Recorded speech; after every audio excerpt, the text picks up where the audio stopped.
Hi, I'm so sorry for running so late, you guys.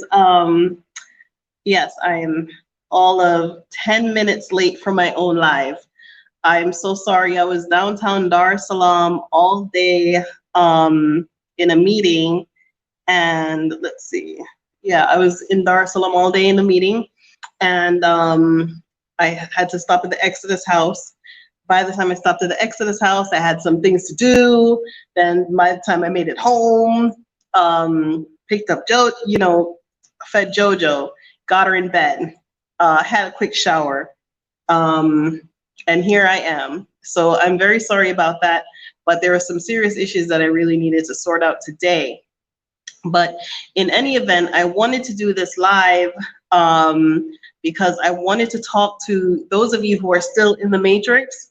I want to talk to you about some things that you need to understand and get yourself going before you come, right? So hi KJ, hi there. Yes. So um, you know, a lot of it is very difficult to get out of the rut, to get out of the rat race, to say, I'm going to leave America, I'm going to leave Great Britain, I'm going to leave wherever, and I'm going to go to Africa. Okay, I want y'all to start taking up the book of Exodus. You need to start reading that book in the Bible because you're going to go through things you have never gone through before. You're going to experience things you have never gone through before. Those of you who are born in the United States, talk to your brothers and sisters who are immigrants, who are Jamaicans, Guyanese, Trinidadians. Get in touch with those people and talk to them about their experience as an immigrant, because things are going to happen to you that has never happened before, and you're going to feel like, is it worth it? Okay, so the first thing you want to put in your mind before repatriating is, this is not a trip. Okay, it's not a, oh, I'm going to another country, I'm traveling, I'm flying. No, it's not a trip. What it is an experience, okay? For you're returning, you're doing something that your ancestors could not do. You are taking a trip that your ancestors could not take. Your parents, your foreparents, the parents before them could not take that trip. So for whatever reason, they were not able to financially, emotionally, and even those of you who don't want to repatriate, who don't think it, like, why would I want to go back to Africa? Somebody in your bloodline wanted to go back to Africa, right? And all of that wanting and that yearning is pent up inside of you, okay? There is a place inside of you that you wouldn't know that you're going to tap into when you tap into that, when you make that trip, okay? So because traveling, especially now with this coronavirus, is so stressful, you got to get some kind of testing, you got to get some kind of certification, you got to get visas, you got to get shots, you got to get this, you got to get that. You're all pent up emotionally, so you will miss a lot of the things that are happening for you, okay? When you travel and you come with it, you're going to have a lot of anxiety. That's a given. You're going to have a lot of anxiety, period, point blank, right? You don't know where you're going. You don't know anything, right? And you're just like, okay, I'm just going to pack up and I'm going to leave and I'm going to go to this place that I don't know. I don't know the language. But you have to know it is better than where you're sitting right now, okay? The other day, I had a conversation with Jackson about the food, because young people can't wrap their head around, why would anyone leave America, right? But I was talking about the food. I was talking about Monsanto and the genetically modified seeds and the patented seeds, right? And I was just going down the list that, the corn is genetically modified, and so we hyperproduce this corn, And then the corn, we feed it to the cow. And because we feed it to the cows are not supposed to consume corn. Cows are supposed to consume grass. And then the grass gets stuck, the corn gets stuck in the cow's abdomen. The farmer has to stick his hand in the cow's butt to pull out the corn, because cows are not supposed to eat grass. The beef is contaminated with all different kinds of antibiotics to help to clear the cow's stomach. So the milk that you're drinking is pus and antibiotics and hormones to get the cow to produce more and more milk. Okay, so those are three things I just told you about: the corn, right? The beef, the milk. And if the butter is made from that milk, then it is definitely contaminated as well. All right, so you got the beef is contaminated, the corn, and the milk that we're feeding to our children, and the cheese and the yogurt and everything else that is made off of these products, okay? And then the next thing is because the United States would like to be self-sufficient and they don't want to do business with smaller dependent countries like Cuba and Jamaica that are sugar dependent. They're dependent on the sugar crop. So America processes high fructose corn syrup. They turn the corn into syrup, and the syrup is in everything. It is in sugar, it is in bread, it is in candy, it's in everything. And that high fructose corn syrup, your body does not know what to do with. So we have high rates of diabetes and hypertension and all of these things, all as a result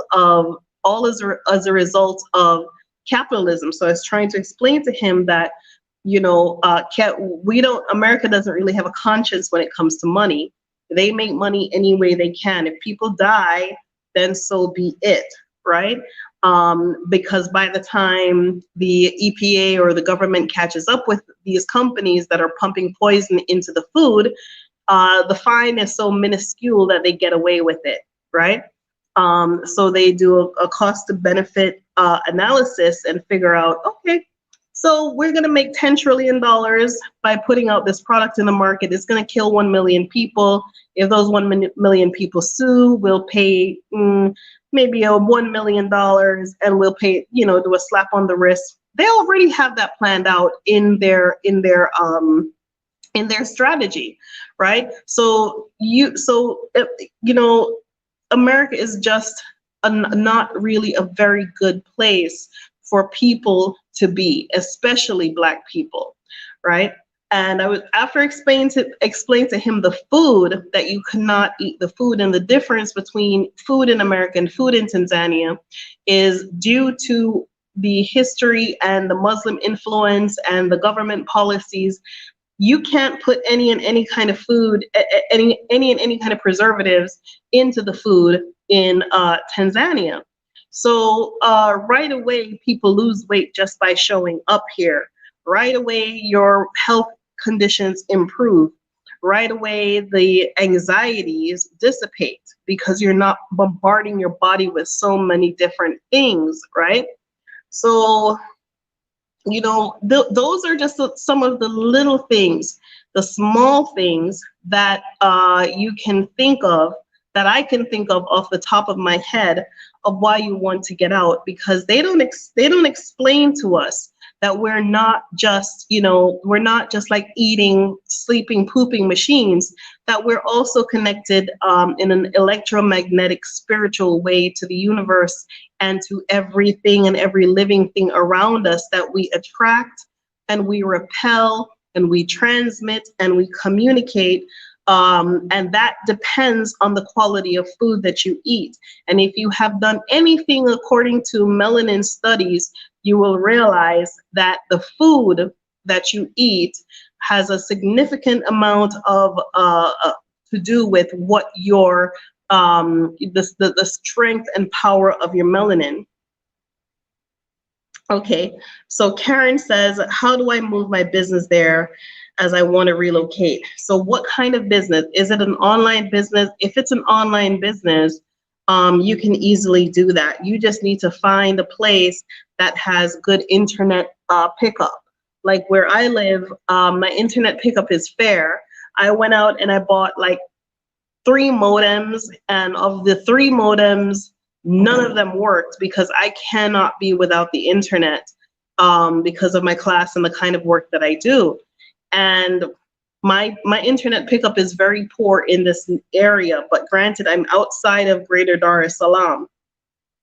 So if you have an online business, look at other neighborhoods that are probably it will be a little bit more pricey, but the internet will be a little bit more sturdy, right? Let's see. Yeah, so what I was saying before is the GM cotton on African farmers, but the fabric pretty. Yep.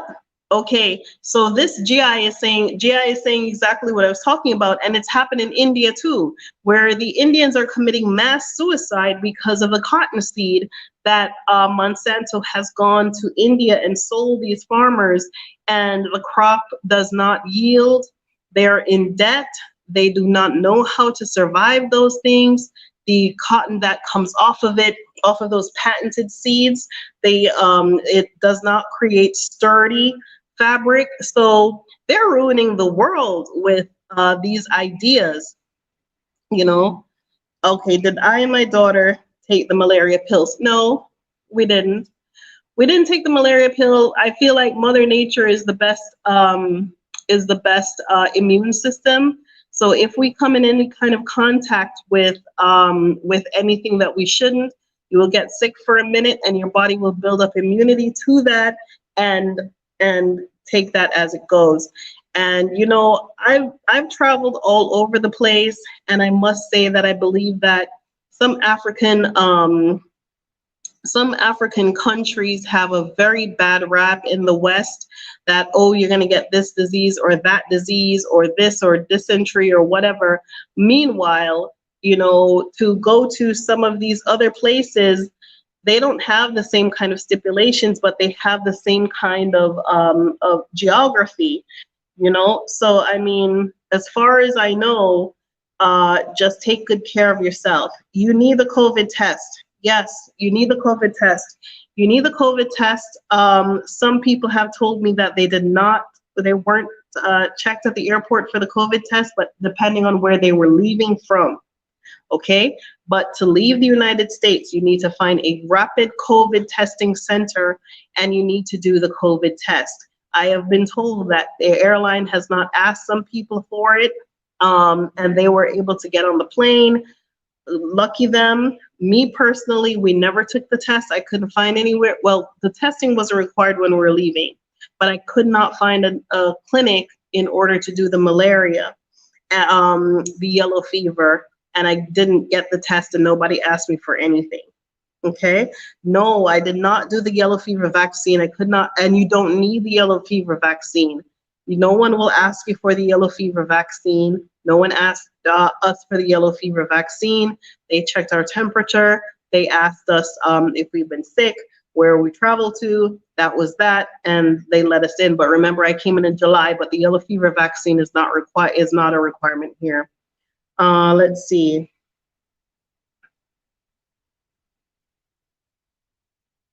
Okay.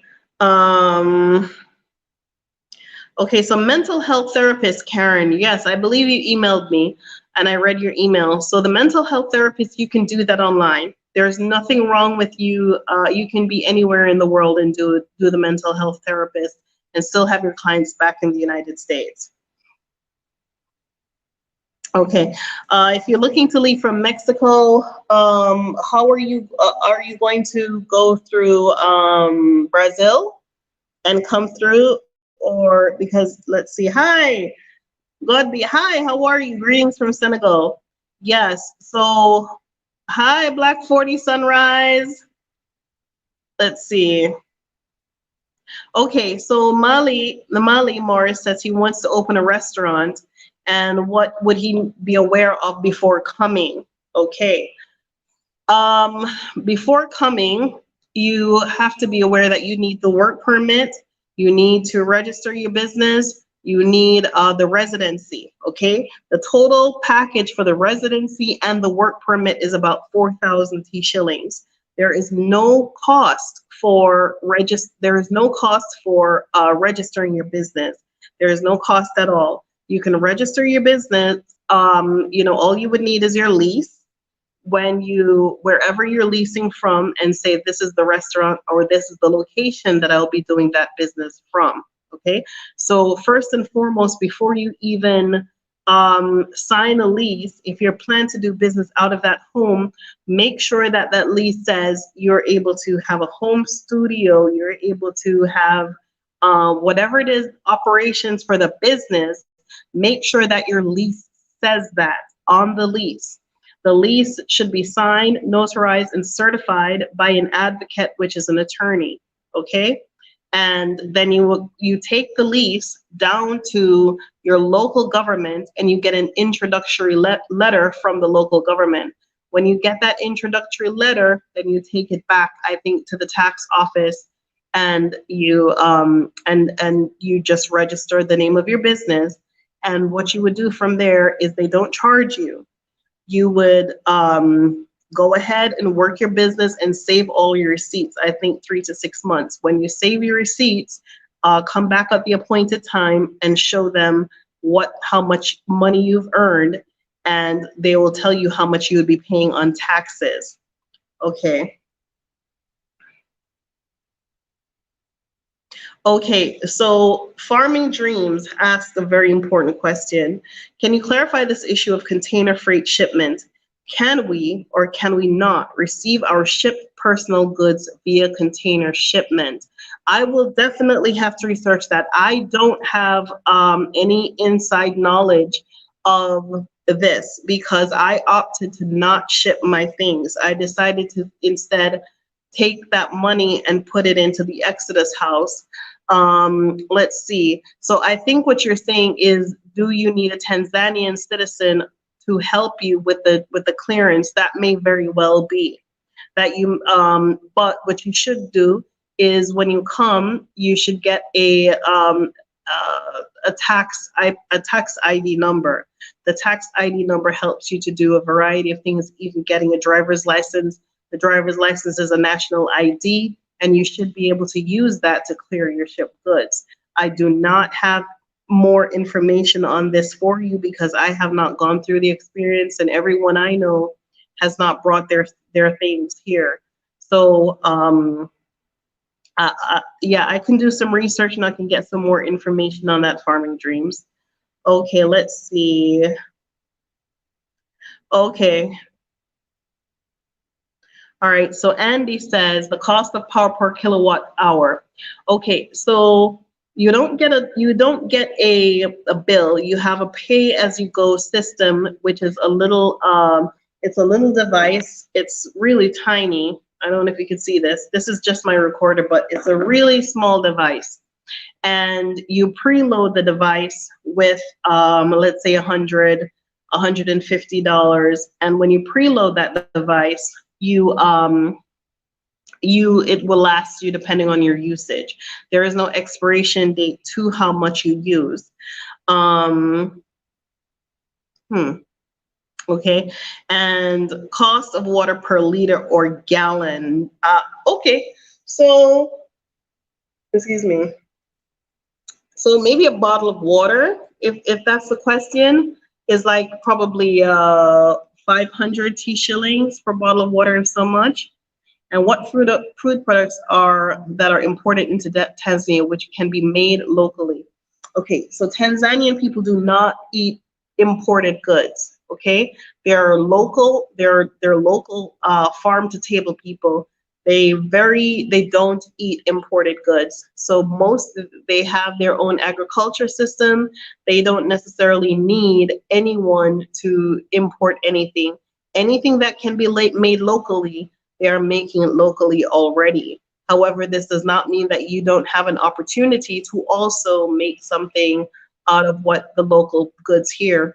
The important thing is that you need to come here and see what it is here that you can participate in depending on your interest. Okay. Karen says, how can you lease a house before you move there? Okay, so this is not possible because the land, in order to get the lease, you need a copy of your passport in order to have it notarized. So the advocate has to see your passport. Okay, someone can arrange to like maybe get a deposit or help you, to secure the house. But the lease itself in your name, you're not going to be able to do that before you come. So someone can probably make the deposit and make the and secure the place for you with the landlord, and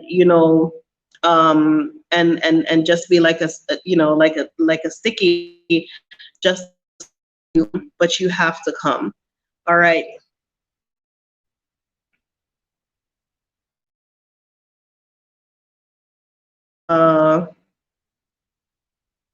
You're looking okay. All right, Andy.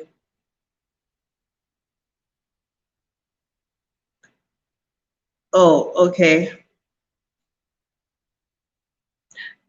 Kelvin is saying that there are great leasehold rights in Kenya.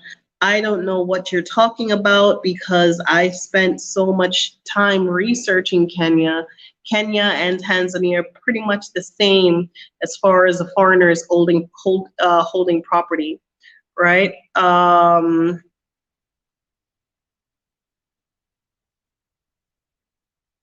Okay, so Cornwall, yeah. So yeah, so I mean, go to any parts of the world that you want to.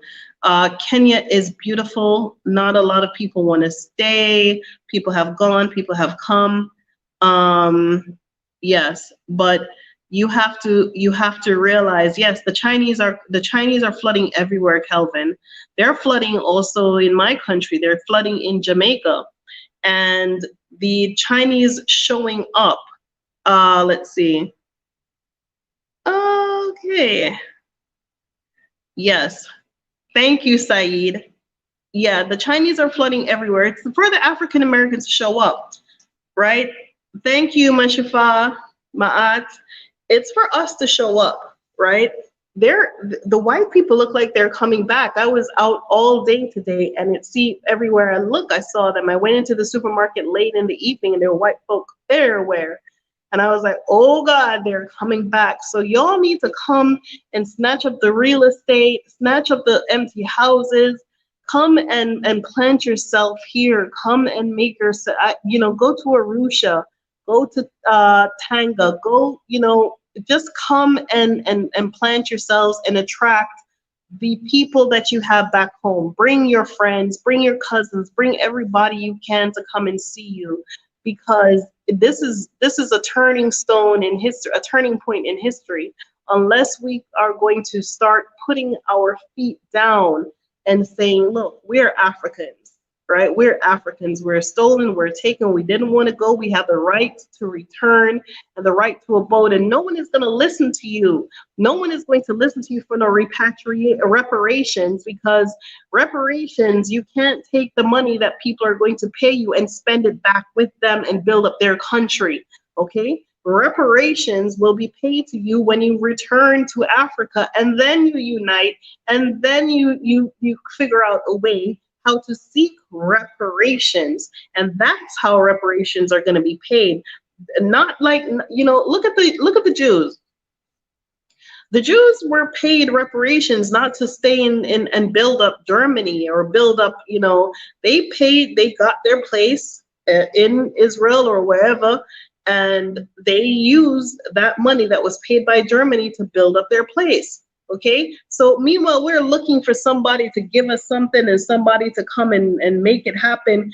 You're the somebody who is going to make it happen. Nobody is coming from no place to make it happen for you.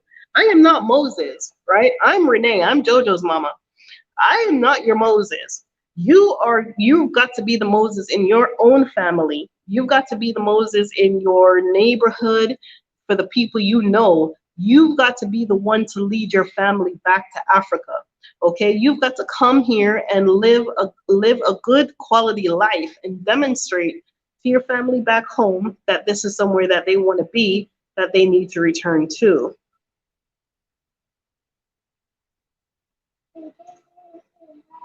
Say hi, Jojo, and then good night. Please return to your bed. Good night, Jojo, please return. Oh, okay. Well, Joanna, you're breaking my concentration, honey. No, you're not listening. Okay. I'm gonna go downstairs. Okay, well, you can go to bed. I need a sip. Yeah, I'm Jojo's mama, right? I'm Jojo's mama. You are get in your bed. You gotta be the person in your family who has to, let me see, domestic water is what? Yeah, my hair says Kenya is more expensive than Tanzania. Yes, yeah. Maher brought up a very good point because a lot of people who are repatriating now are struggling. These are struggling African Americans, and that's fine, right? It's fine to repatriate, but you can get a GoFundMe going. You have the heart to repatriate because it's not good for you. Raise some money, do a fish fry every Friday. Make you some garlic shrimp, bake you some cakes. Do something that is going to generate a little bit of money that you can save towards your repatriation. It would be great if somebody started a fund to assist low income families to repatriate. It would be great if there was a 501c3 or an entity out there, or people who are still back there, who decided that they don't want to leave America, but that's the way that they're going to do it. I don't know if I'm that person, but somewhere in my planning, I'm definitely going to develop something small for people who are reaching out to say we would like to repatriate. Just need to verify your income, things like that, and help those families to repatriate, because it really is an awful place to be. And a lot of people, they see it, but they can't do anything about it. They see it and they feel it, and they're a victim of it, and they can't necessarily do anything for it. So, I think that's one of the things that I want to do with the Exodus House, is when it's up and running and I have an income, that I can set up some kind of fund that I am able to assist families who would like to repatriate wherever in Africa they would be. That would be an awesome dream. I'm sorry, I'm shaking all over the place. Sorry. Yeah, that would be a fantastic dream. I don't necessarily want everyone to come to Tanzania. Tanzania might not be the best fit for everyone. But by the same token, I think Black people of the world who recognize that they're of African ancestry, and have a belief and a connection to Africa, they need to repatriate to Africa. Okay, it's not for everyone. Some of y'all need to stay there. Some of y'all need to just continue to ride it out, because that's where you belong. Okay, that's where you want to be. You don't want to even be an African American. You want to be an American. That's fine. Okay, but for those who would like to come, it should be so that anyone who wants to come and return to Africa should be able to do that with dignity, and it should not cost you fees, residency, business this, business that. You shouldn't have to sell your house and your car and your whole life just to just to do what is your God-given right, okay? And it is a human right. Reparations and repatriation is a human right. The United Nations says so, okay? You can go look it up. It is a human right. So we're not just living in the West. We're not just living in bondage, as far as being imprisoned and we have the whip, but it's whip on us some other way. It's whip on us some other way. Either you don't have enough credit, or you owe too much student loan, or you don't have enough. It's just a game. It's just a game. All of it is a game. It's a rat race. You're just running around in a circle and chasing your tail, and borrowing from Peter to pay Paul, and not enough to get over, but just enough to stay alive. It's a game, right? To keep you in that position for as long as possible, because the more you're in that position, the more you, Jojo, no, go. My curtains going into my bedroom when I'm sleeping, and this woman is in my bed. Please go back into your bed, fix the mosquito net, I'll come. But I'm just sleeping. Okay, Jojo. All right, listen. Let me see.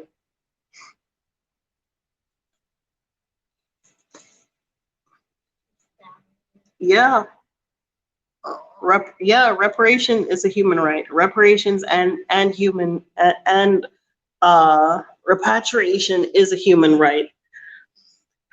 I guess I'm gonna have to do this with this one.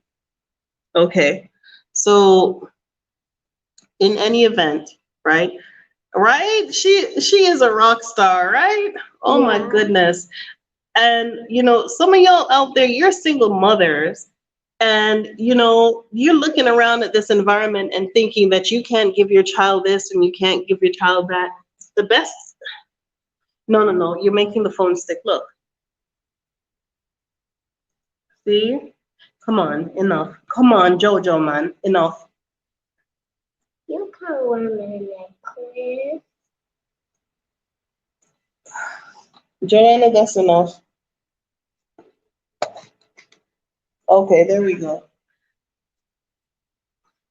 You made this phone stick too. Okay, there we go. All right, you're on my leg. You're on my leg. Oh, excuse me. Return to your bed, Joanna. Enough. Enough. I'm gonna lock this door. Well, get back in your bed and cut it out. Anyway, some of you all are single mothers, and you're looking at it that, how am I gonna take care of these kids? And you see your children picking up the attitudes and behaviors of, things that you do not want them exposed to, right? Ain't nothing wrong with taking them to Africa, right? Where you can stretch your dollar just a little bit longer, and you can put yourself in a more comfortable position that you can spend more time with your children, right? Those are things that are very important. Very, very important is giving your children your energy, right? Exactly. Yes, man. I had to give it Medadafigi Jojo the patwa, because I don't know, man. I don't know. I gotta. That's why I got the Jesus juice here. I got the mama juice because she's just a little much, right? So I wanted to do this chat today to just reason with y'all, and hear what you all have to say and answer some of your questions, because some of you email me, and I read your emails at like 4 a.m. in the morning when there's nothing else going on in my life, and I wake up out my sleep. I wake up at about 4 a.m. for only God, what reason only God knows. And I go through my phone and I read and I read and I read, and then I fall asleep again. Okay. So I get the information, right? And a lot of you are determined to come.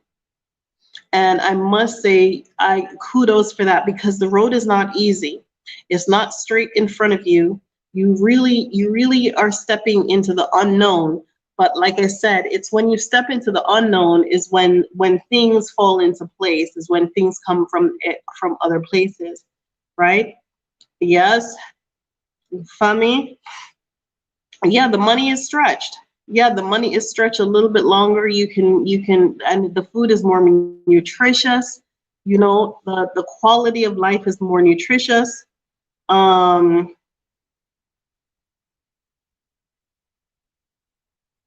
okay, so which one? The house that I'm building?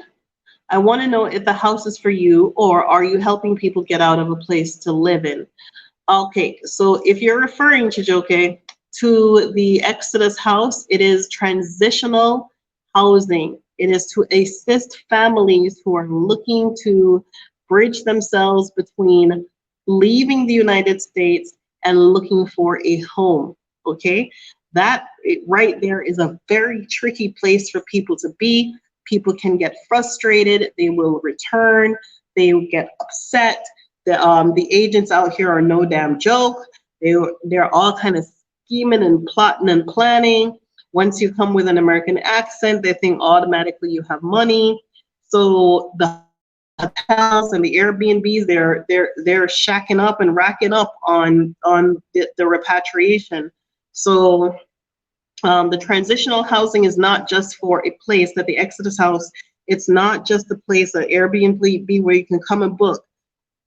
Excuse me, there will be therapy, there will be counseling, there will be morning yoga, there will be routines, there will be little workshops that you can do, there will be lessons of how to submerge yourself into Africa, into the African culture, into the place that you are now moving to.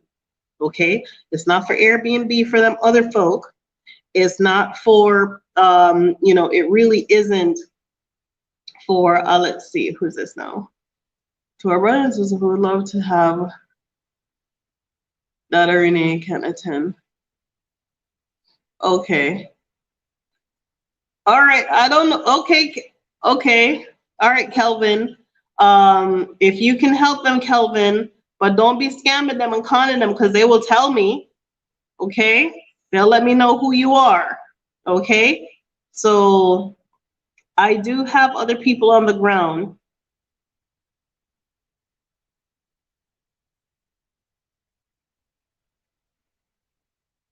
Okay, so Trina said something interesting. She says she honestly thinks expats should stop accepting monthly house payments over 450 US dollars. If one of us starts accepting those prices, they'll just go up and up and up. And that is a very valid point, because that's what happened to Ghana. That's why Ghana did not look appealing to me. I need to be in a major city. I could be in Accra or Kumasi, but the African Americans have returned and they're hiking up the price. They'll pay any amount of rent as long as they're in Africa. They're like, oh, well, my money goes far, this, and that, and the third. So they're not watching how much they're spending, right? And that is increasing the cost of rent. Who is this? I have somebody in my, give me 1 second. Yeah, and that, okay. Yeah, that will increase the cost of rent, right? So really, these landlords out here, they're going to come at you with some pre-coronavirus prices. They're going to come at you with, oh, the tenant that had this, they used to pay this amount of money, and now I want to make this amount of money because before coronavirus, I used to make that amount of money. Well, there was coronavirus, okay? And at the time after coronavirus, you cannot expect to make the same kind of money you used to make before coronavirus, okay? So it is for you to negotiate and bargain.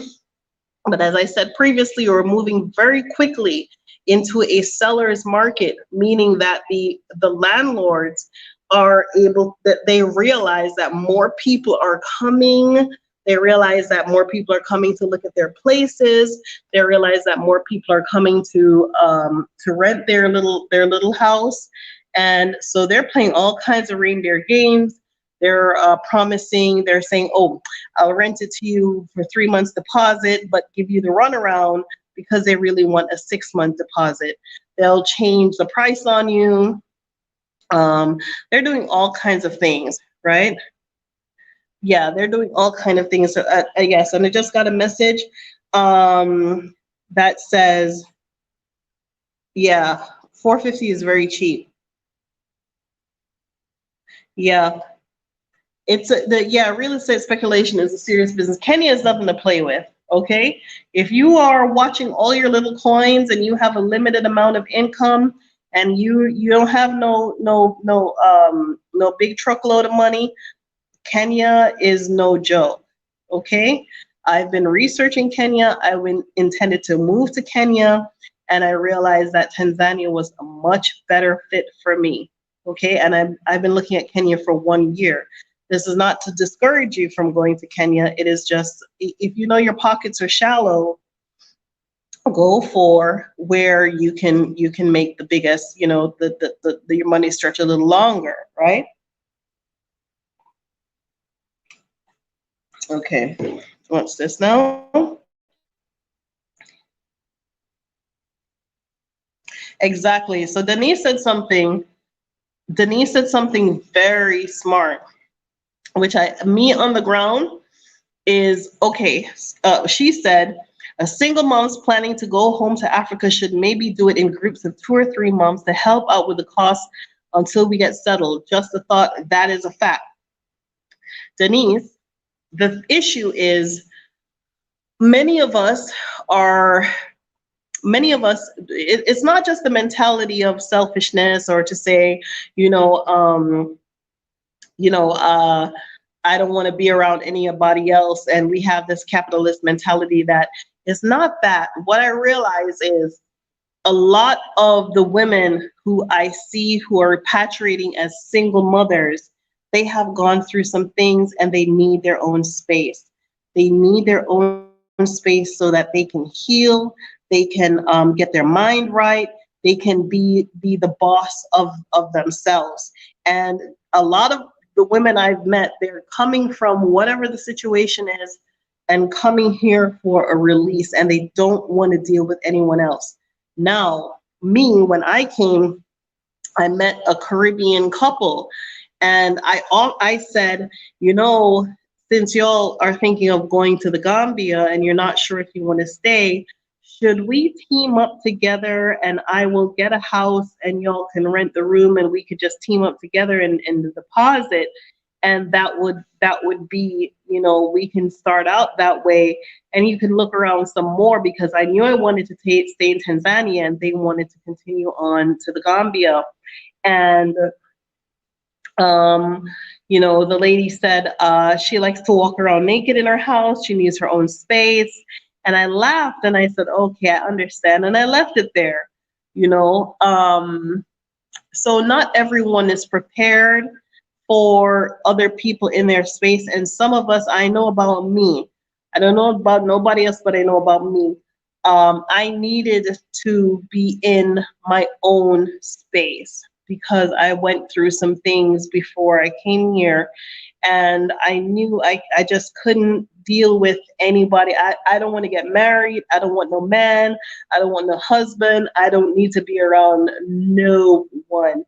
And unfortunately, America has done so much to us that you get put in that box that you need to go and heal. You need to go and find yourself in your own space and heal. So it's a very good idea on the surface, because even some of the women that are here together, they're not together, but they're here and I have them at the same hotel.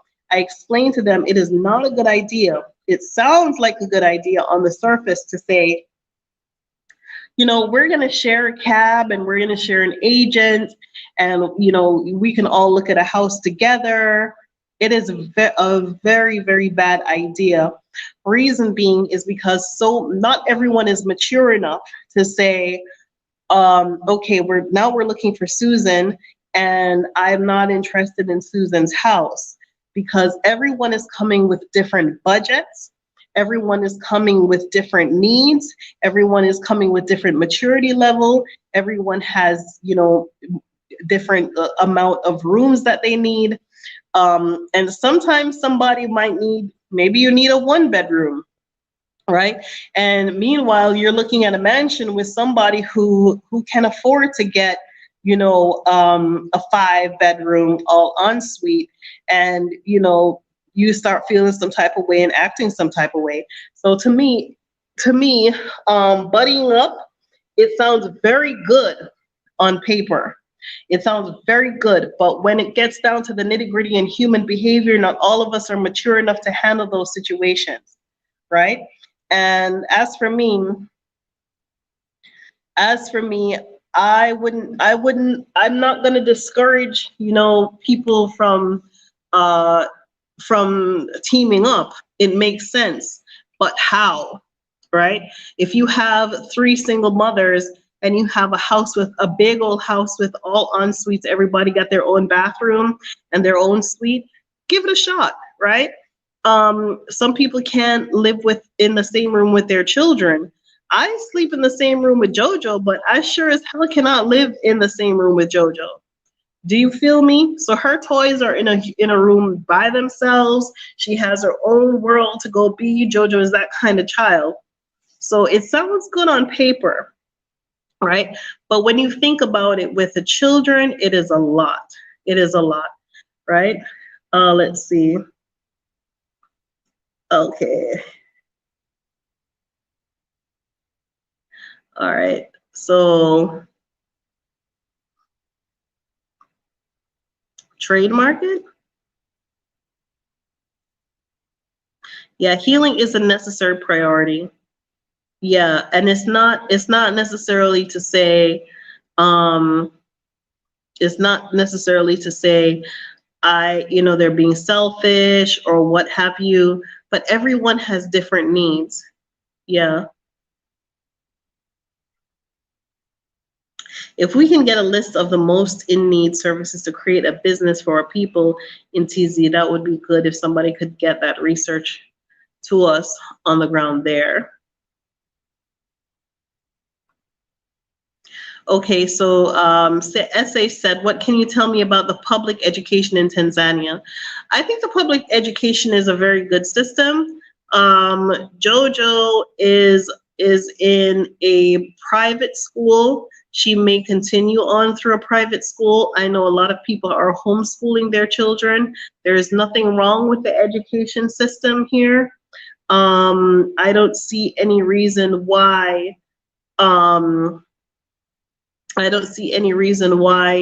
you would look at the education system to say it's not great. To be honest with you, the education system is extremely superior here in Tanzania. So that is something you should look into when you come, public versus private. And they also have boarding schools here. They have boarding schools here for children as early as young as JoJo. So they have boarding schools in some places for 3-year-olds, 4-year-olds, 5-year-olds. So, I'm not saying to do that. I'm just saying that it's an option. If you know that you're coming with a teenager who would benefit by a stable environment, a sturdy environment, boarding schools are here. They're an option for you. Let's see. All right. Is there a phone number we can establish for questions? Okay. No, but there is an email address. There is Exodus Africa 1, XODUS Africa, the numeral 1 at gmail.com. Let's see.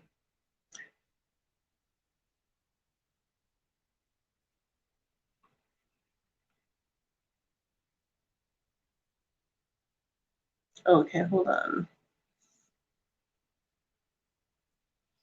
Okay, so definitely there. Okay, so does anyone have any questions for me? Let me see. Okay, Kelvin, why are you on my chat trying to get people to come to Kenya? What's the deal here? You want people to come to Kenya. Tell us all about Kenya. Thank you. Yeah, Kelvin, you're trying to get people to come all the way to come to Kenya. Trust me, these people have done their research, right? Okay, that's right, Tamara. 1,500 US dollars is not going to get you too far. 1,500 US dollars is not enough money. You can probably pay deposit down on a place for 3 months. That's it. But remember, you have to eat, you have transportation, you have other needs, right? So I just think the way this is going to go, as far as repatriation on a large scale, there has to be some kind of financial arm, whether it's going to be a bank or a susu or a fund or something. But repatriation, as Jamaicans, we always fuse the two of them together: reparations and repatriation. We were never asking for reparations to go flossing and go buy no big BMW and build up back the economies that already raped us. That's not what we were about. We were about reparations and repatriation. Give us the money, make we go on back to Africa. That's always what we have been about, and it has never changed.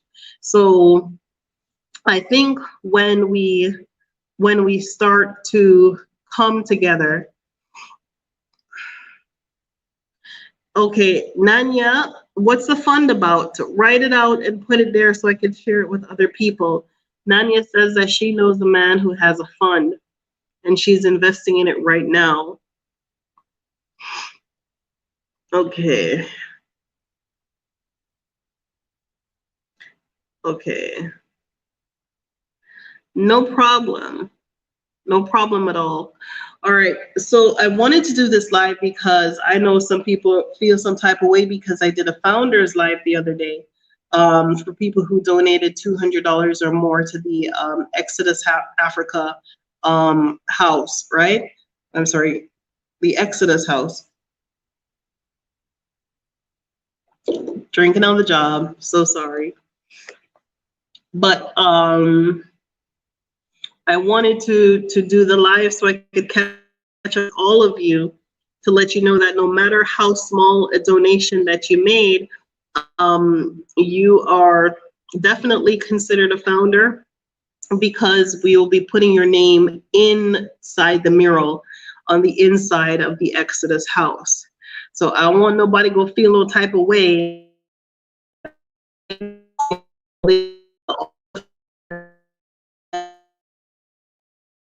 is not looking over, right?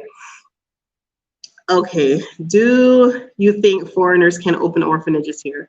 There are tons of orphanages. I don't think, there are tons of orphanages. They're run by the church.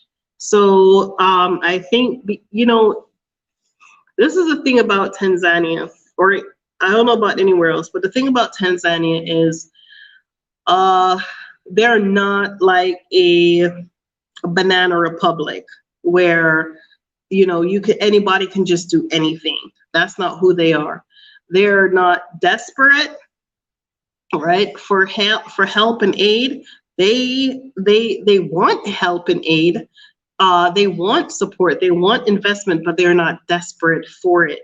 And so they will not prostitute themselves or or change their laws or anything just because, there is some kind of money thrown at them, right? And this is the reason why they were able to open up even after the World Health Organization told them to shut down for coronavirus. So yes, Banana Republic, Jimmy. I come from Jamaica. We are a banana republic. Our constitution is written on a banana leaf. I'm joking. Maybe it is. They act like it is. It changes as the wind blows. So I don't know. Healthcare. Joanne says, what about the healthcare there? Well, all I know is going to the doctor and the dentist is far cheaper than getting health insurance. So the healthcare is awesome as far as I know. If you have children, check out the London Clinic. If you have health issues, check out the London Clinic. It is a very good place for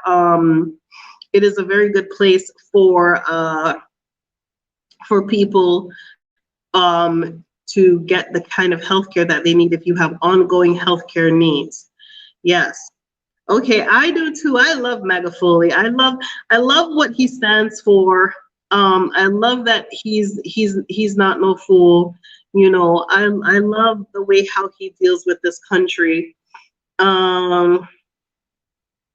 Okay, so Quavon says, I hope I said your name right, says, please talk about the 100,000 USD to open a business with a Class A or Class B residency. Remember, in the Class A or Class B, there are multiple, so you have A, and then you have different parts of that A. So do not read that and say, oh, it goes for all. No, you can apply for residency. There are multiple ways to apply for your residency. You don't necessarily have to stop at that number one to say Class A, 100,000, that's it. No, there are residencies you can apply for if you're retired. You can apply for if you're a student. You can apply for if you have various different issues. So read that again. Read it again. Don't stop at the first line. Okay? Do not stop at the first line for investment. So you don't, let me see. No, you don't necessarily need that 100,000. You need, I think, something like 2,000 or $1,000 for the work permit, 1,000 something, and then 3,050 for the residency. So 4,000 something in total. Okay, and the residency, I think it goes for 2 years and then you renew. So there are other ways of doing it. You can even volunteer, find a nonprofit. These NGOs there, I know they were out here looking the other day for people to volunteer so that they could get their residency. There are lots of, don't look at that they're not talking about you. They're talking about white folk. That's who they want. They want white folk to read that and go, oh, we can't go to Tanzania. That's $100,000. That's who they want to chase them away. They want you to come. Okay, they want you to come. So you don't worry about too much. Karen, 900 US dollars a month is plenty money to live off here. It is plenty money. Things are not as expensive. Meals are not as expensive. Quality food is not expensive. What would be the thing that would cost you the most would be your rent. So, for me, the rent is paid in advance here, right? And my biggest paranoia is not having the rent in the lump sum. So I always, squirrel away a little bit so that I'm ready for that. So I'm not, scraping for it and, wondering where it's going to come from. So, just put a little bit away every month to make sure that if you pay like 6 months in advance, on the next 6 months, you're ready for that. Okay. 900 is a lot of money. Let's see. Oh, what else? Okay. Trina, who do you want to block? Let's see. I think Jimmy needs to be. Yeah. Let's see. Okay, what else?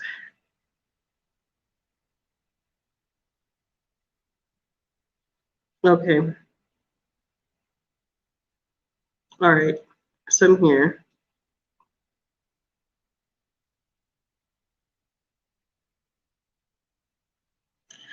Oh, hi Ginger Tea. I made a video. I made a video before um about worrying about citizenship, right? If you live and you work in America, um, yep, save your tax return.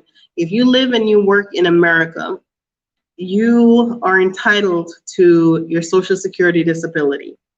If you pass on as an American citizen and you've been paying into Social Security, your survivor, your beneficiary, is entitled to your Social Security payment, okay?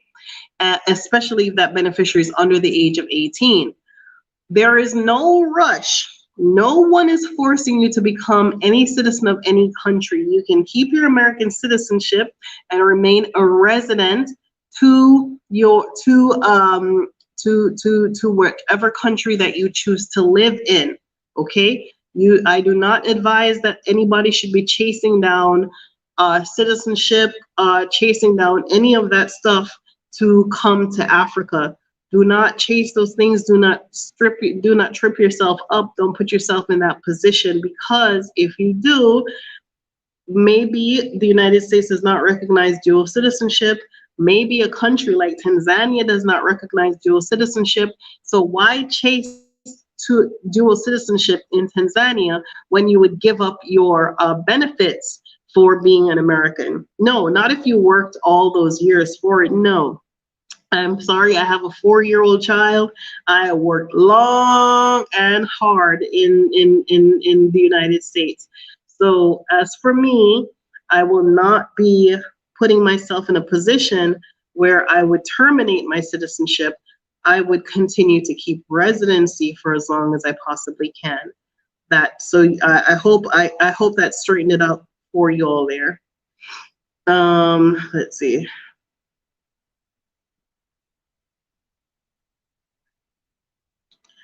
Okay, so certain areas in Dar es Salaam for better internet. Try down by Bezi, but Bezi is expensive. It's Mbezi. Try Bezi Beach. Sorry.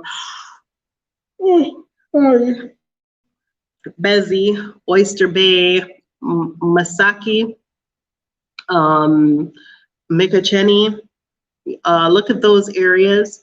But and Bahari Beach is good, but I'm above Bahari Beach, so Bahari Beach is very good. So you might want to look at those areas. Class assignment. Okay. Okay. What is happening here? Karen, it's X. X with an X. Oh, what is this? Oh. Okay. Sorry, y'all. I had to block that person. Yeah, so it's Exodus Africa 1. Uh-oh. Yeah, Exodus Africa 1 at gmail.com.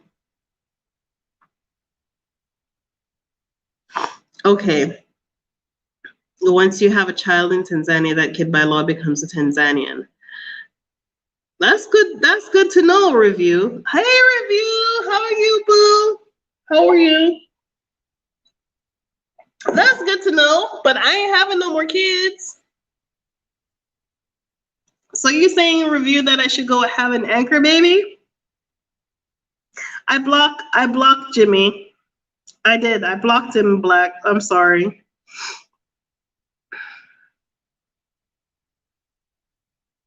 Yeah, Shaza, you are eligible, right? The Real South Africa YouTube channel. I'm sorry, South Africa looks like America 2.0. Okay, I could be very wrong, but I'm not with it, with all the segregation and the xenophobia and the racism and the confusion. I mean, it looks wonderful. It looks like a dream, but I don't think that's for me. Okay, let's see. Exactly. So don't throw away your little benefits, because if you don't need them, your kids are going to need them, right? So don't throw those things away. Don't put those ideas in your head. Don't put those things, um, let's see. He was blocked because he was using profanity. Uh, yes, Selvon. So you're Trinidad, you if you hold a CARICOM passport, the CARICOM passport, the blue passport, the CC passport from the Caribbean, right? If you hold a CARICOM passport, you pay no visa fees upon arrival, and I think you have I don't quote me, but you do have an unlimited stay, okay? I believe so, but I don't know the law. I didn't go and look it up. But you do have certain concessions that are here that you don't have in that you don't have as an American citizen. Yes, so Trinidad and Tobago does get you in. Trinidad, Jamaica, any of those CARICOM states, Barbados, as long as you hold the blue passport with the gold on it. When I just came, excuse me, to Tanzania, when I just came, one of the first videos I made, I said, check for your extra your currency and your extra passports. If you have Jamaican parentage, Trinidadian parentage, you make sure you get yourself your naturalization papers. Okay, the naturalization is not hard to get. It should take about 2 weeks to be processed. You can go to the PICA website. That is, let me see, the PICA website. That is the Passport and Immigration Agency. I'm looking at JoJo's naturalization paper right now. Let me see, so I show you. Yes, so she's naturalized as a Jamaican citizen. I naturalized her immediately after she was born, and I'm going to read the document to you. It says, this certified that on the basis of documents submitted on the Ministers of National Security, a claim to Jamaican citizenship by birth, descent, in respect to the above mentioned person has been satisfactorily established. Documents submitted, evidence of mother's Jamaican nationality, that is me. So I produced my birth certificate to the Registrar General with my birth date record and my parentage and the place where I was born. And that's what was used to establish JoJo's Jamaican naturalization. Okay, certificate of birth, she was born in Pennsylvania. And because she was born in Pennsylvania, that is recorded in the evidence of her maternal filiation. So if your parents, even your grandparents, were born in one of those Caribbean countries, run, don't walk, run and go get yourself your naturalization papers, because they go a long way in Africa. The reason being is because these are all Black countries. We know our history. We know that we're Africans. Our history is ingrained in us differently, right? In the United States is a white country that was established as they wanted to be an all-white country, and so as a country, they do not recognize the need and the necessity for African Americans to build relationships with Africa, and so there is very little diplomacy in place for African Americans who are looking to repatriate or build a community in Africa or build any relationship. In fact, they look at that as a threat to their hegemony to return to, for Black African Americans to return to Africa, right? So, yes. Okay. Okay.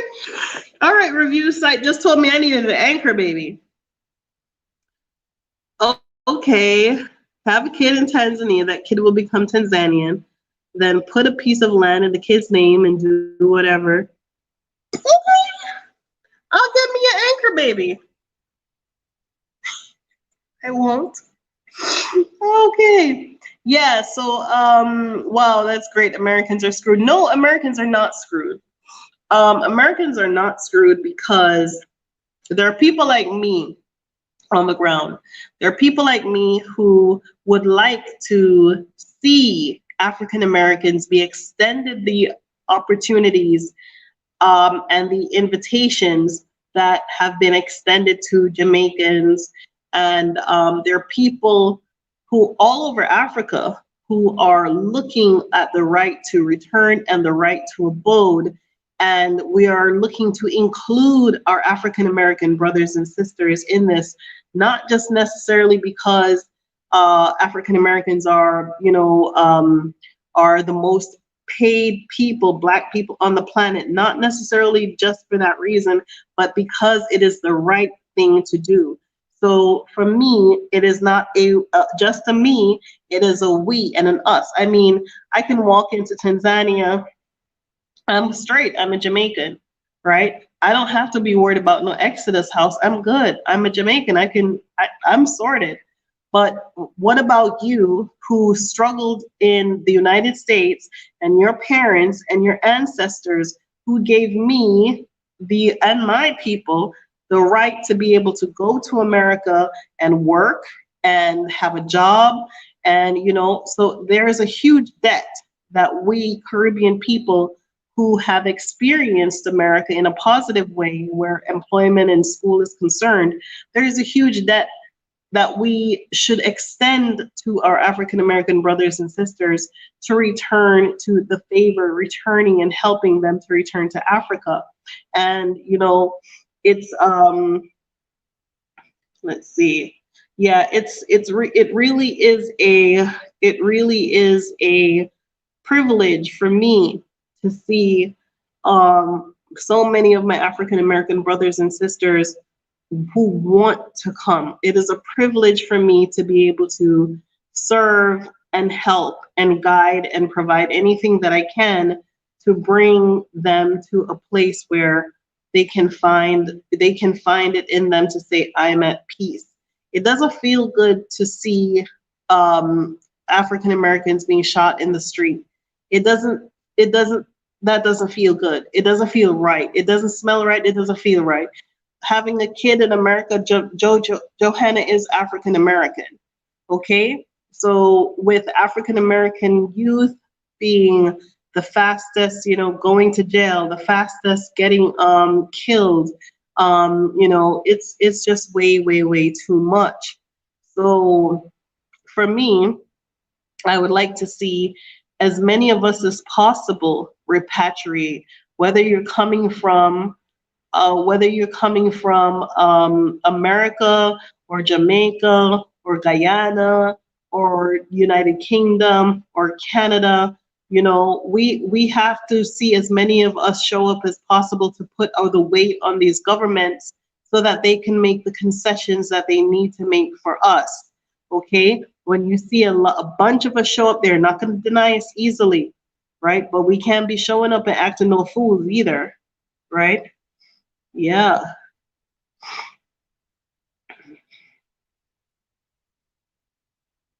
Yeah, exactly, Kelvin. If you're Black, Africa is your land.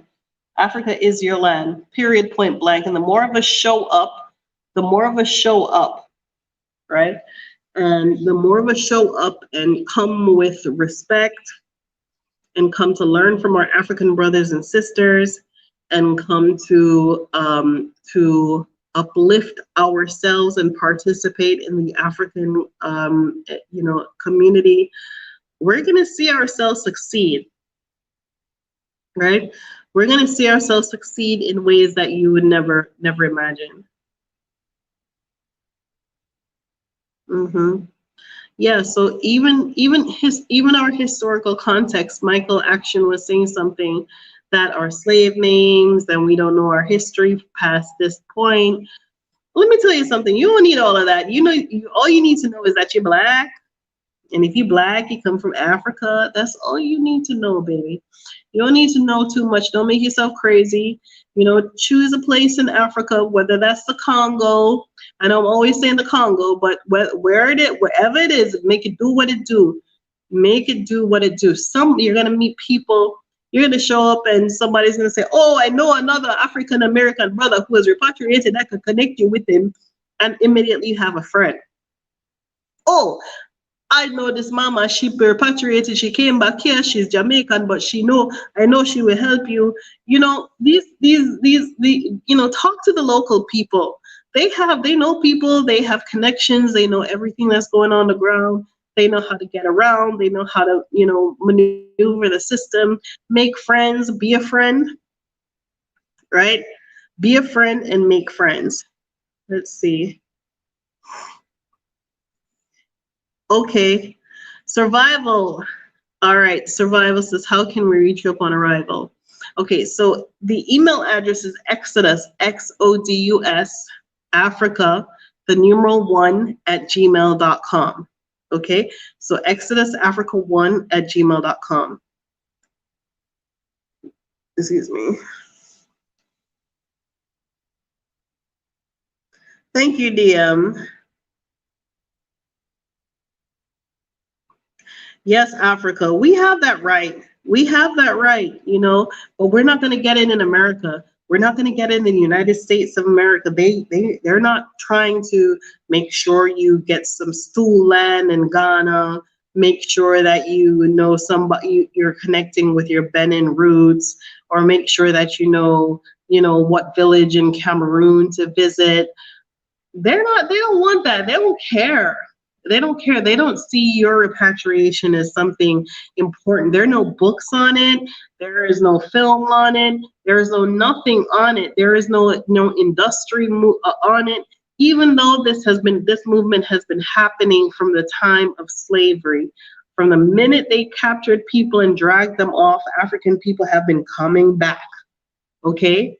Nobody that they've ever captured went to their place and looked at it and said, "Oh yeah, we love it here." Nobody don't like it there. Not even the people who live there. I know people, African American people, who are like, "I was born there and I cannot get used to it. This is awful." Okay, so if you gotta go, you go.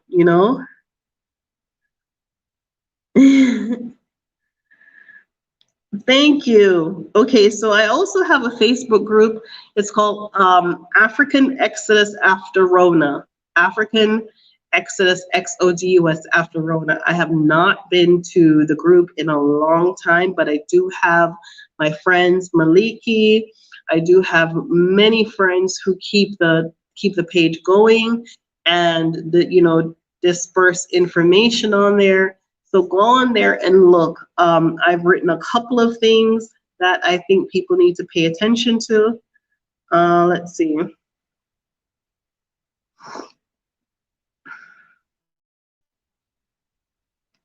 Okay, so Michael says he's afraid of leaving America and not able to come back. America is all he knows, and he's not trying to be mean, but he was raised that Africa is a dirty, evil place. I pray not true. Michael, do I look like I'm living in some kind of evil or dirty place? I mean, look at my home, right? I'm in Africa, baby. Okay, that's my equipment over there. Yeah, it's all junky and stuff, right? But I'm in Africa, honey. This is not no evil place, okay? This is not evil, right? So you have to remember that the people who were responsible for the enslavement of your ancestors and the people who were responsible for taking advantage of your ancestors, that those are the people who put the negative ideas of Africa in your head. Those are the people who benefit by misinforming you and giving you bad information. So no. Africa is a wonderful place filled with wonderful people.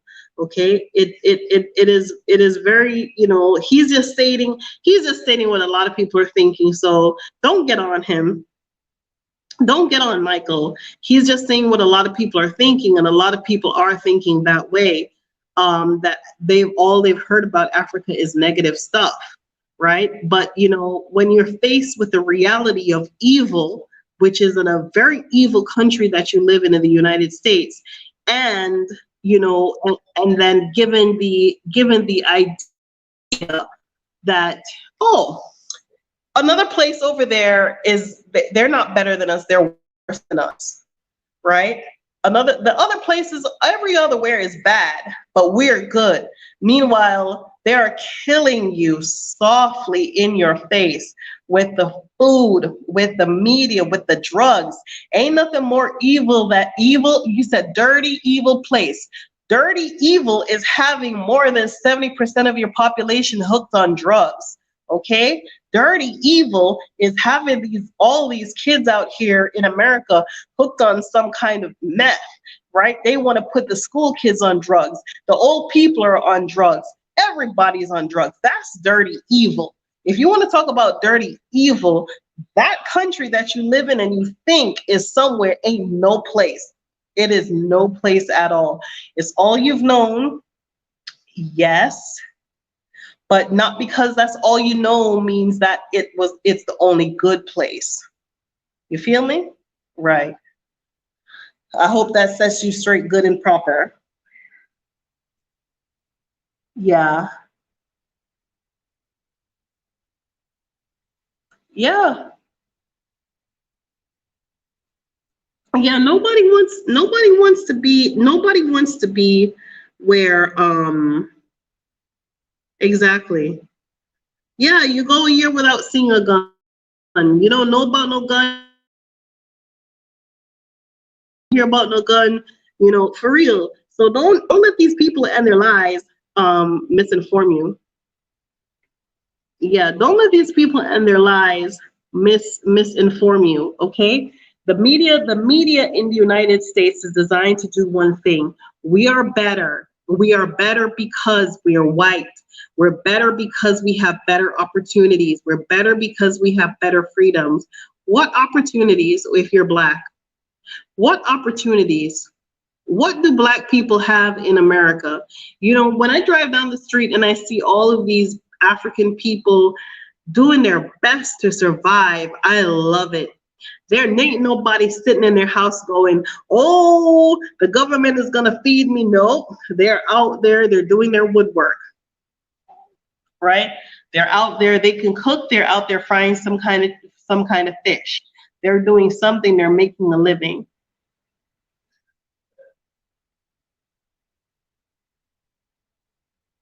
Jojo, are you okay?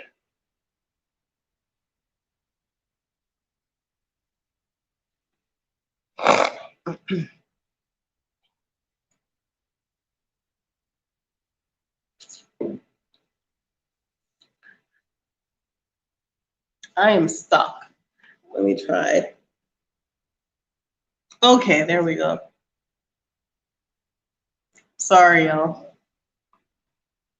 Give me 1 second.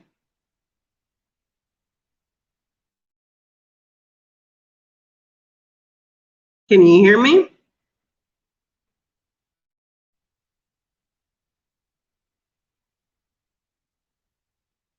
Okay. So in any way, yes, stress, panic, and fear. That's all the United States got for us. Uh,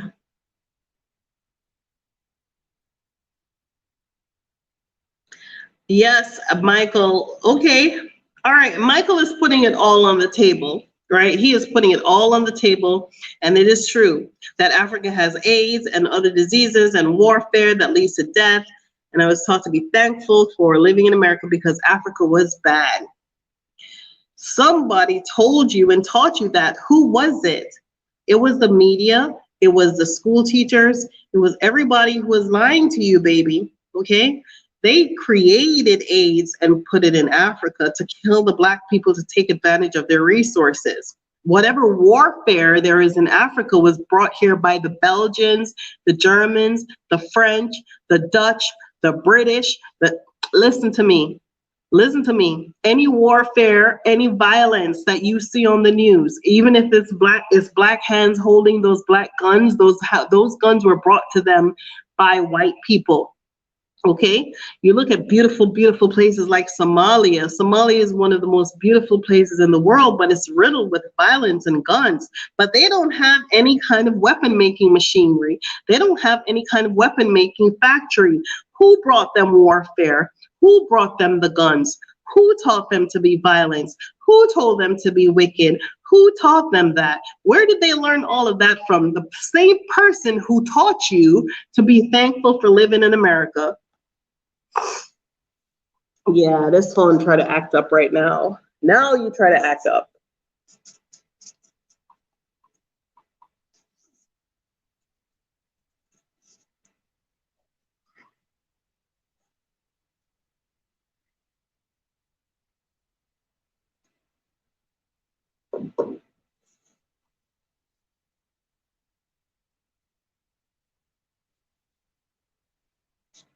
Okay.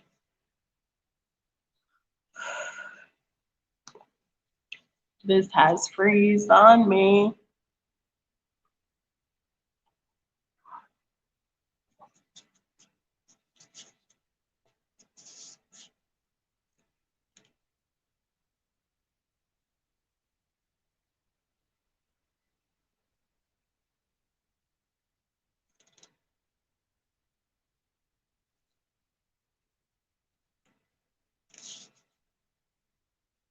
Let me see. Am I? There we go. Oh, I'm so sorry. It keeps it keeps it keeps freezing up on me when I get really excited. But Michael, I look. I don't know if Michael is a real person or if he's a troll. I think Michael is a troll. Yeah, I think Michael is a troll, Mazungu. Yeah. Yeah, I think so. After the questions that he's posing, he's a troll. So yeah, I was taught that Africa is bad. I'm only 14. Yeah, he's definitely a troll. Where is he? Right. Okay. Bye, Michael. Yeah, this is not the conversation for Michael. Yeah, Michael is going to have to go visit Google and do some research and find out some information about what they need, right? Yeah, he is a definitely a troll, Muzungu. Yes, Trina, there is a need for ESOL, English as a second language. Um, there's definitely need. There's definitely need for all of that. There are needs for teachers. If you want to do private tutoring, there are plenty of advantages and opportunities for being here. So yeah, he got the good old block. He's out. He's out Africa. Yeah, but as you can see, they want to be seen, right? These people have some kind of mental illness or mental disease. They want to be seen. They want to be involved. They feel important if they can get to derail. Like, what benefit did you get from doing something like that? But he got me to really tell him about it, because if you're going to say Africa is violent, it was Europeans who taught Africans to be violent. If you're going to say Africa has AIDS, it was the Europeans who brought AIDS here.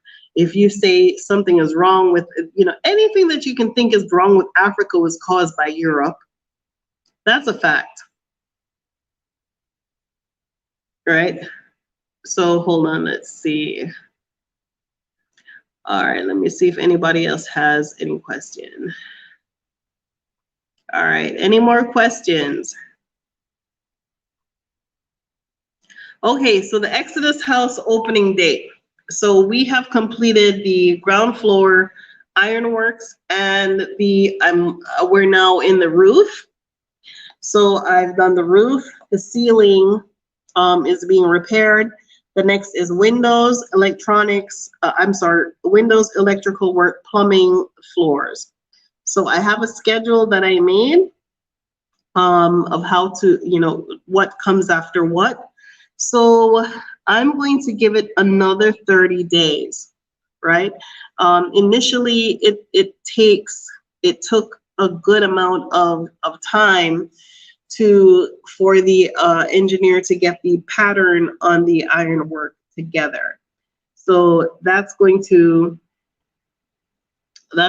take me a little bit of time, probably another 30 days at the most is what I'm thinking, right? So that was Sheila, right? But by the same token, donations is what's helping me to go forward.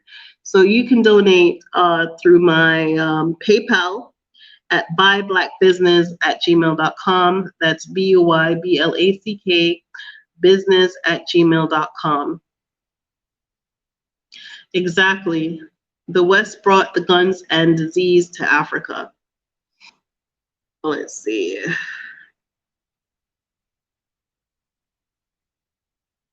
Yeah, 5K is the bare bone minimum, because remember, you don't think you're going to save money by bringing your stuff. It's going to cost you a lot of money. Don't waste your money in bringing just useless items like furniture. You can get furniture here, beautiful furniture here to be made. If you're going to be sending things, what you should be sending is containers with what do you call it? You should be sending tools. You should be sending things that you're going to use. Those of you who have been working in corporate 9 to 5 and you've been working in office most of your life, and you want to continue to find those kinds of jobs and experiences here, let me give you a rude awakening. Okay, you can do a virtual office. You can do a lot of different things here from the comfort of your home and still provide those services back home to the United States. However, this place is a contact sport, honey. You're going to have to find something out here to do that it allows you to interact and engage with the people and with the community. Okay, so you want to think along those lines of how can you engage and meet other people. Look at those opportunities, see what in your skill set you have that you can participate in and make contact with other people. Don't think about coming and being in your own little cushy, comfy world and you don't have to engage or deal with anybody else. Look for new things, right? Look at the economy of the country that you're looking to go to and how you can participate in that economy. What new skills do you need to do? What new things do you need to learn in order to do that? Can you learn those things while you're here? Right? So you're coming with the skills that you already have, but remember, you're looking to see how it fits into the economy here, right? And if you could brush up on your skills, brush up on your skills. I'm one of those people who I'm always learning. For my birthday every year, I get myself a new course, right? I pay money and I get into something new. And I'm always looking at what can I bring to Africa? What can I learn when I go to Africa? What would be useful when I go to Africa? So you have to look at what is course. Maybe it's food handling, maybe it's whatever it is. It's a contact sport. If you're saying you want to come and open a restaurant or a burger joint or whatever, get some information on that before you leave and how to do that, right? When you do come here, right, a lot of you want to stay in America and know everything, so when you come to Africa, you hit the ground running and you don't have to go through this learning curve. No, honey, Africa is here for you. Africa is here to say, no.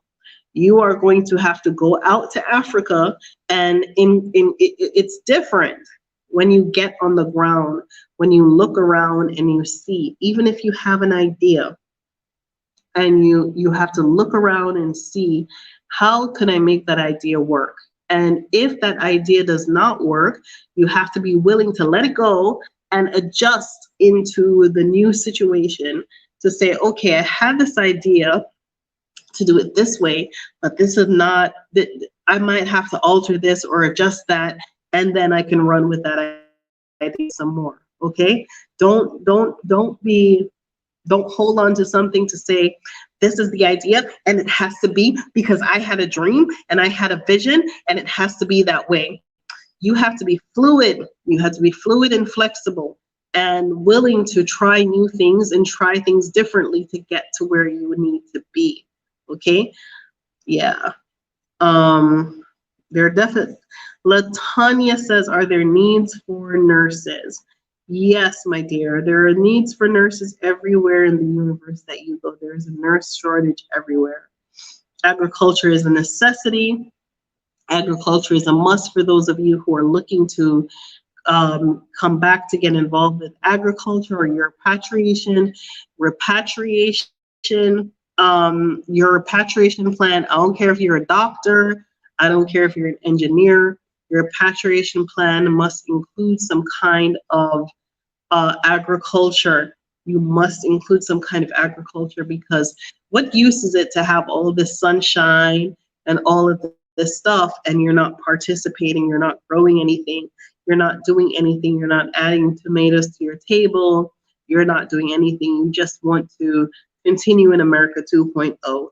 No, come here, get involved with the soil, get involved with the business, and do some planting, and you will find yourself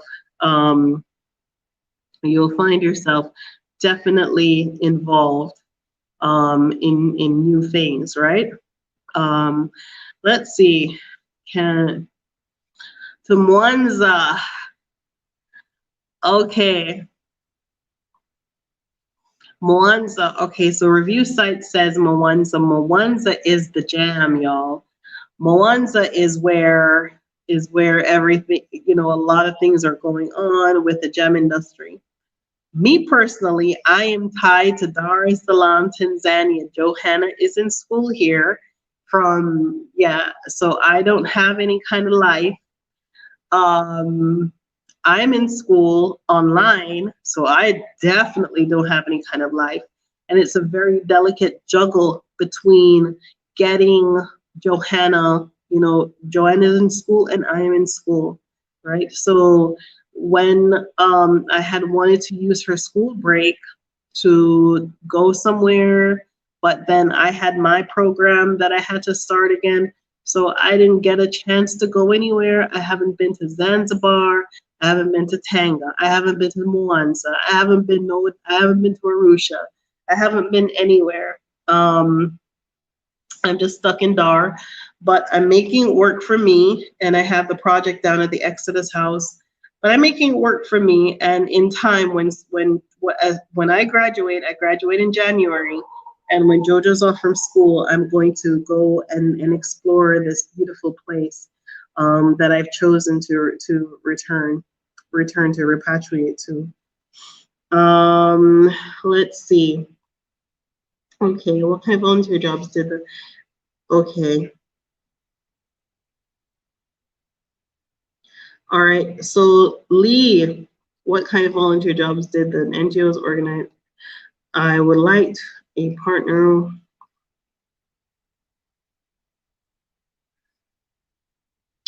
Okay, that's interesting. I think maybe you can start the retiree business, but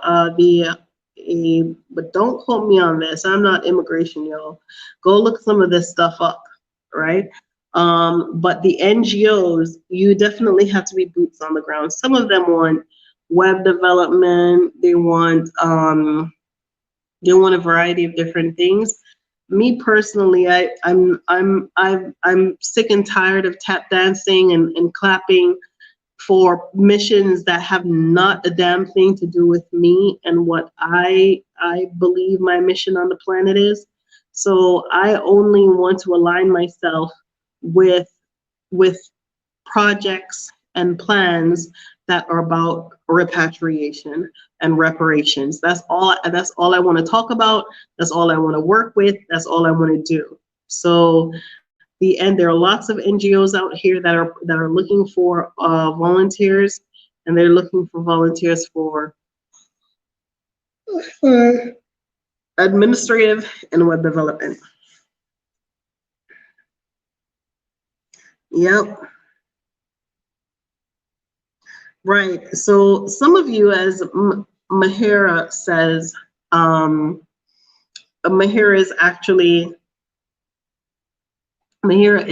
actually quite correct, right? That you shouldn't don't try to hold on to what you used to do and it made that money and it made that amount of money and I'm going to Africa now and I'm going to make buku money, honey. You need to be self-employed.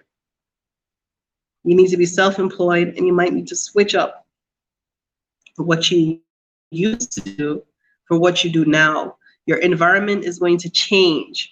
When your environment changes, you also have to change.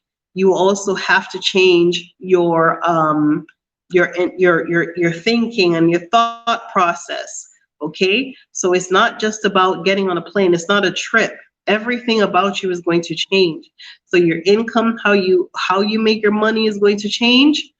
Who you are is going to change. You know, who you think of yourself is going to change. You know, as for me, I'm having an out-of-body experience all the time. I'm watching the change, right? I'm like, oh, go ahead, Renee. Right? So your entire situation is going to change. You're changing. You're in a complete different process. So you're going to be changing a lot of things that you're looking at. All right, let me see. Right. So exactly. So Easy says that entrepreneur is needed. That's what's needed, entrepreneurship. Okay? You're not going, don't expect to come here and find no big job. Don't expect to come here and find this or that. You're going to have to come here and make the job. Karibu sana, Miss Jam. Oh, okay, Miss Jam, you come anytime. Karibu sana, Tanzania. You come back to Tanzania anytime. Exactly.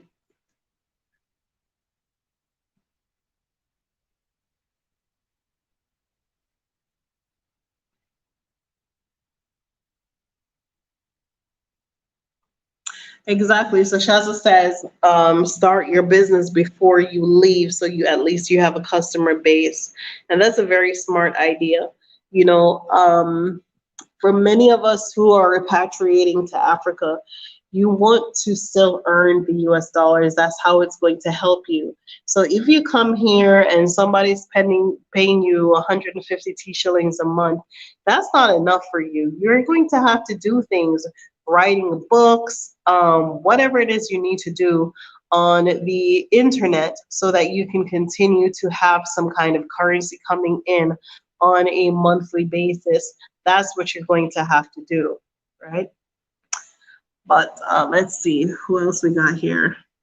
Blogging content, review site says blogging content, writers, affiliate marketing, copywriters, data engineering, all things you can do online. Yes, sir.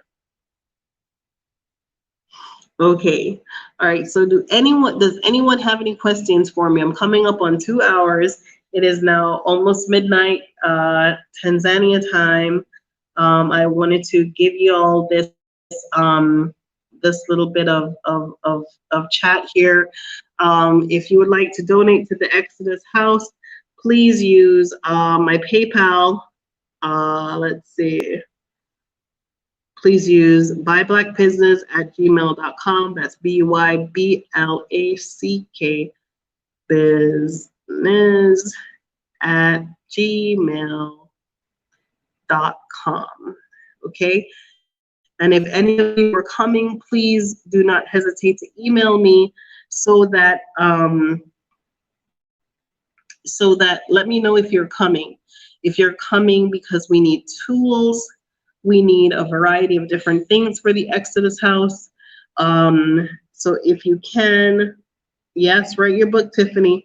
Write your book, put it on Amazon, figure out all that you need to do. Put everything that you need.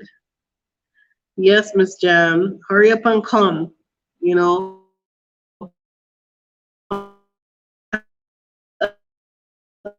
subscribers. No, I need 2,000 plane tickets. Okay. A lot of people have sent me their screenshots of their tickets, that they're coming, that they're this. Listen to me. That's what I want. 2,000 subscribers. That's nice. Okay. But I'm not your entertainment. I'm the fire in your butt that's telling you to get up off your ass and find a place in Africa that you belong and go there. Okay. But don't go there acting no monkey fool. Go there, participate, use your head, do your research, okay? But go, right? I don't know how many people have already left since I did that video of 500 subscribers, but I know a lot of people have come since then. So y'all just need to get up off your tail and come on, right? So let's see. I do actually now, Latanya, what I do is I ask people, thank you, Miss Tiffany. What I do is I ask people to make a donation to the Exodus House. So that's how I'm assisting families. Now I provide whatever help they need. I give them whatever insight I can. I find the information. I make myself into a resource. But I just ask for a donation to the Exodus House so that I'm able to continue to help them without losing my losing my cool, because there's so many things that I need to do as well. Yeah. So now we're in October. I graduated in January, October, November, December. So these next 3 months are going to be very trying for me. JoJo's in school. I'm in school. I'm going to be in school at night, right? So I probably won't be able to do lives again until Saturday and Sunday. It's going to be on, but I'm editing my thesis film. I'm still filming. I'm filming and editing at the same time. So yes, Ms. Shaz, I'm going to need the pimento. I want the pimento.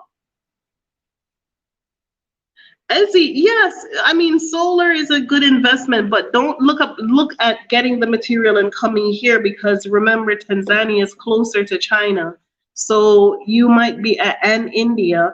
This is not like America. The market here is completely different. So your raw materials for wind and solar and things like that, they're coming from Turkey, they're coming from India, and they're coming much cheaper. So you don't stay over there and try to figure it all out.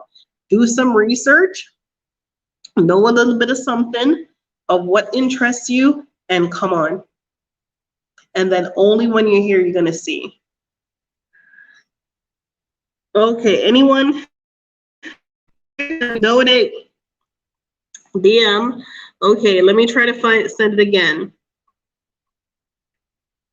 Okay, we can donate. Review site. Use PayPal. buyblackbusiness@gmail.com.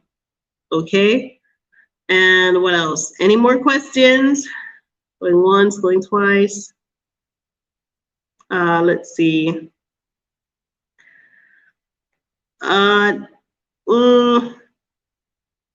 Okay, so Jacqueline says yellow fever is a requirement to enter Tanzania. Well, if it was required, they did not require it of me. They didn't require it of JoJo. They didn't require it of the last 30 people that I've seen repatriating coming through here. The reason why they're not, first of all, if you can find a clinic, a CDC certified clinic that is going to do the yellow fever, when you find one, let me know. It's not down at your local Walgreens. Those are specified clinics, and a lot of places in the United States no longer do that. Okay, so it is stricken as a requirement for some of these people to come in. So do some more research on that, Jacqueline. As a matter of fact, Jacqueline, this is what you do. Tomorrow, try to go get the yellow fever vaccine, and find one of my videos, this one, and leave a comment of how that went for you. Okay, and that will be very eye-opening. Call Walgreens or CVS and try to get that yellow fever vaccine, and you'll find out how it works. Yeah, it's no joke. So I'm gonna put up the email for the donation at Karen. Okay, thank you, DM. Yeah, it's not a requirement.